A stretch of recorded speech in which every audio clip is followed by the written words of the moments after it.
Okay, it's 10:35. We're back in session. So the next item on the agenda is a public comment. Does anyone wish to give public comment? Did we get any written public comment? We did. We did not get it. Okay, so if there's, Captain Johnson has said maybe he wants to address it. Yeah, I said maybe no. I didn't know what we were talking about. It's very, very vague agenda, which is fine. I can deal for more for now. Okay. So anyone else wish to give public comment? All right, so under number 6, action items, I don't think there are any. We've had updates from the commissioner, executive director Shealy.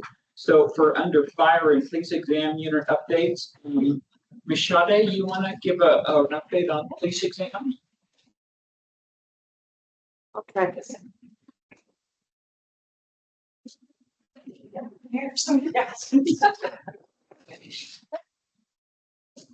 Okay, so I'll go ahead with it. Do you want to do the entry level first, Alan? So I can talk about entry level and lateral police officer. So for entry level police officer, we remain on track to meet or exceed last year's application numbers. We're at about 3,000 applicants already. So that's pretty cool. Yeah, and we are continuing to produce bi-weekly eligibility lists. So far, we've sent over 940 people who are eligible and passed the civil service exam, sent them over to SPD. So yeah, for lateral police officer, we have had 62 qualified lateral applicants here to date. And yeah, I think that's about it. We have our next oral board exam this Saturday. So yeah, I'll cross that off. Well, other than to say, for our lateral applicants, part 2 of the process for 6 individuals happens on Saturday. We have interviews for 6 people who have passed the National Testing Network exam and who are now moving on to the lateral oral board. So 6 individuals on Saturday. So that's going to be a full day. We're pretty excited about that. And then the only other thing we have going on the police side is the development of the 2026 police sergeant's exam. All of the bibliography has been developed and the exam has been announced. On the police side, we have to do that 6 months in advance of the administration of the test. And since we had already targeted February 21st, we had to get that out in August, which we did. And also a compilation of materials have been made available to potential candidates, officers who are thinking about taking that test on the SPD SharePoint site. So work is progressing on it. We have our consultant scheduled to come here very soon. We accelerated the schedule for 2026 for our exam administration because FIFA World Cup is coming to town, lots of events. And so part 2 of the exam process is the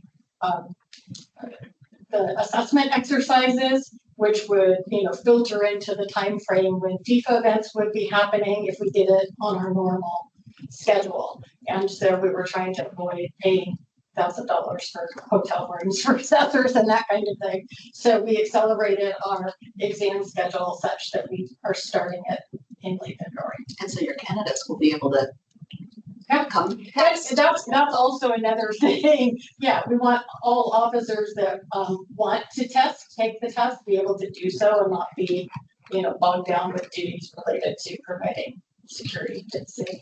Yes. Right. Good idea. Yeah. Any of the commission have any questions for Shirley? Okay, great. Well, thank you very much. So next on the fire exams, Chief of Grades Matsui here. Okay, then he is gonna join me as well.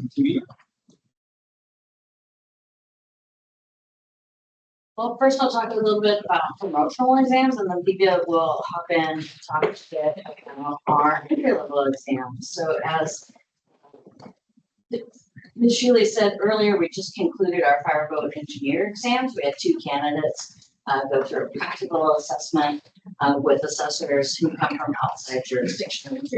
One of the things I wanted to mention is that, as you can imagine, being on the coast, there's only so many jurisdictions that we can pull from for fireboat who have comparable apparatus. So if you can't go to Idaho and say, please bring your fireboat pilot to Seattle. They don't have 100-foot boats, right? So we're very limited on the amount of other jurisdictions that we can draw assessors from, but we frequently draw from places like Oakland Fire, Baltimore, Washington, D.C., Los Angeles, Chicago, New York, and Long Beach, because they have boats that are of a similar make than we do. So we have 3 assessors that come out for each of the exams for either engineer or pilot to act as the in-person assessors. So they are all incumbents of that rank or higher and have tremendous experience either as a pilot or as a marine engineer or harbor engineer. They have different names in different departments. So those are the folks who come in and do the actual assessment and are the ones who are giving the points, doing the assessment work of the exam in those cases. So we had, like I said, 2 candidates go through. We did something a little bit different this year. We tried to do the exam administration all in one day on all 4 vessels, which was a big lift, and it was kind of squished together, but I think a lot of the candidates like it and have told us they like it because they don't have to come back the next day after thinking about how they did all night. But as the candidate pool might continue to grow, it may not be possible for us to do it all on one day. So typically we would do that over a 2-day assessment. So what's next for that is we'll go into service credit calculation, application of veterans preference points if applicable, and the grading and scoring will be done in time for the publication of the register on December 15th. That is our last register on the fire side for this year.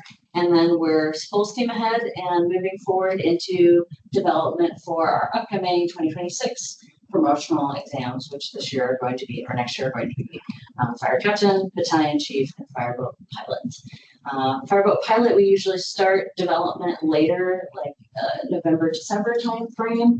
And our kickoff meeting for the combined captain and battalion chief is coming up just this week. And we will get started. As Rachel said, we accelerated or moved out the timeline in order to not conduct the World Cup matches, which I will point out was Rachel's awesome idea because we were very concerned about airfare, hotel rates, and also just having people available when they're not working to support all the visitors, people who are coming to World Cup in Seattle. I know that there will be a tremendous amount of first responders who will be serving the city at that time. So those were our primary consideration. One thing I will note is that we're trying extra hard to ensure that candidates know that there's a change in schedule. We've sent out exam announcements already announcing that there's been a change and there's a move up date for those. So if they have sort of a idea of when they typically take place, I want to like wave a flag in the air to say there's a change this year so that folks can ensure that they prepared with time off requests or things like that to make time for those exams. So we've done extra to try and get that message out there. Okay, and then moving into entry-level firefighter, applications for that will open on October 7th, and they will go until November 25th. Candidates can test until December 5th. And as far as oral boards, which is the major lift we have in January through February, it's 3 weeks next year, we are seeking around 60, we're targeting for 60 civilian assessors to help us with that. And then around 100 firefighters to serve as assessors for that. So that's in the works. The civilian assessors have been contacted. Firefighters will be contacted soon to participate.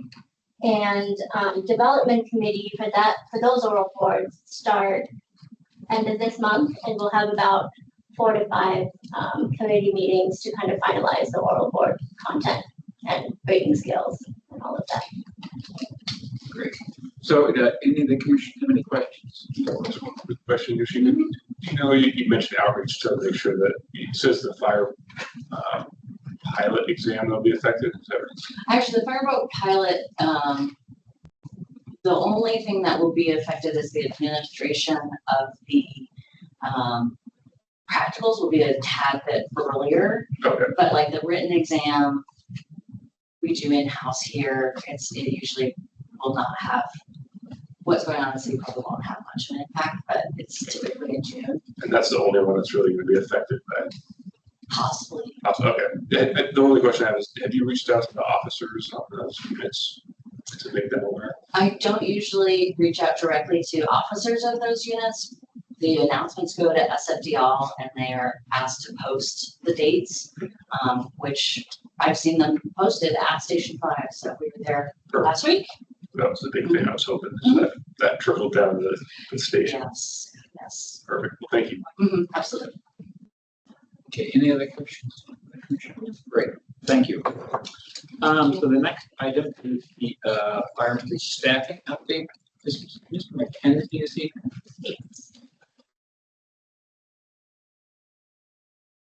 Yes, hello, everyone. For the police department, as of the 16th, 2 days ago, we had hired 121 year to date, 60 had separated. And as of the end of July, our current staffing number, current as of the end of July, was 1,020. Thank you. Great. Welcome. Anyone have any questions for? Okay. And what about fire staffing? Yes. Thank you, Alan. Thank you. Hi, Dory Towler here. Am I on? Oh, there we go. Hi there. Dory Towler here with Seattle Fire. Our current uniformed head count is 1,017 out of 1,112. We appointed 106 new hire firefighters this year. It's a lot. 71 separations year to date. We are at plus 35. Not too bad. How many appointments of firefighters, Dory? I'm sorry, I missed that. 106. Wow. Thank you. Good. Do any of the commissioners have any questions about that? Okay, thank you very much. Let's see. Now, Ms. Healy, was there anything else you wanted to? Oh, staffing. Case status report? Yeah, we just have a quick staffing update for our department. Emily Winslow will be joining us next Wednesday as our new exams analyst. We're really excited to welcome Emily. And the case status update is that's on page 9 of your materials. So this is about disciplinary appeals before the commission, or no longer before the commission. We still have Hill versus SPD. This is the matter that was continued that you would be hearing like next week had it not been continued. We have not rescheduled that matter, but I think we are very close to rescheduling, and Ms. Jacobs is working with you all to get your availability, and we already know the availability of the parties. So we will hopefully be scheduling that the early part of 2026. I've asked the parties not to request any more continuances. And we have so we have England v. SPD. This is a new case that was filed on August 28th. Officer England was suspended and he is appealing that suspension. That is currently in abeyance because he is sort of doing the co-filing, which we prevent. So by co-filing, he's filed timely with the Public Safety Civil Service and appeal of that suspension, but also is seeking that his union grieve the matter. And we do give employees a little time in that case because their union, often has to meet. The guild or the executive board needs to meet and make a decision about whether or not the union will proceed on that matter. So that's in advance while we wait to hear from Officer England on that's matter 2501024A. There was another matter before the commission. Again, Officer England appealed a previous suspension. That's reflected in the closed appeal portion of your case status report. That's matter 2401006A. And that matter resolved. It had been scheduled for hearing in November, but the parties reached an agreement and the documents associated with that agreement are in your packet as well. There is one page, Ms. Jacobs noted to me, that is missing, and that is the updated disciplinary action report that somehow it just didn't get into your copy packet, but we can send you an update. If anyone would like it, it will be, the whole set of materials related to this appeal will be updated on our website on the appeals section in the coming days. All right, so the next item on the agenda is the old new business. If you have any old business. The note about the civil service conference, it's what, 2 days, and there's really 1 day that deals mainly with public safety stuff. So that I heard it a couple of years ago, so that's pretty good. Yes, the first day, and actually materials are at page 29 in your packet. The first day is going to be, oh, this is not the agenda, but the agenda, we can send that to you. I think that the most useful day for the commissioners will be the second day. Unless you're brand new and you want to hear, the first day is the PST business meeting, right? Yes. Adelaide, yes, you remember that. Is it just the business meeting or is there more on the first day? I think the second day is going to be the useful piece for commissioners. Oh yeah, that's the basic training for new commissioners and staff, the model rules update, and the annual legal update. Those are usually really helpful. The conference is recorded though. And if you register for it, they will send you the link of the recording. It costs money this year, doesn't it? Oh, I didn't know that. Yeah, they're charging for registration. Virtual? Yeah, all virtual. Yeah. So, It actually when I was on vacation. we have a budget for learning and education. And so any commissioner who wants to attend and would like us, the department to cover their registration fee, let us know and we'll figure that out for you. Okay. So we, in terms of future meetings, we've got our meeting on October 9th scheduled.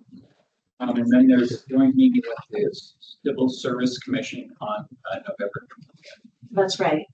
We also have the Public Safety Civil Service Commission meeting also on November 20th. And our December meeting is scheduled for the 18th. So is there any other business before the commissioners this time? All right, so I will move that we adjourn. Any discussion? All in favor, say aye. Aye. We are adjourned at 10:53. Thank you all very much. Thank you.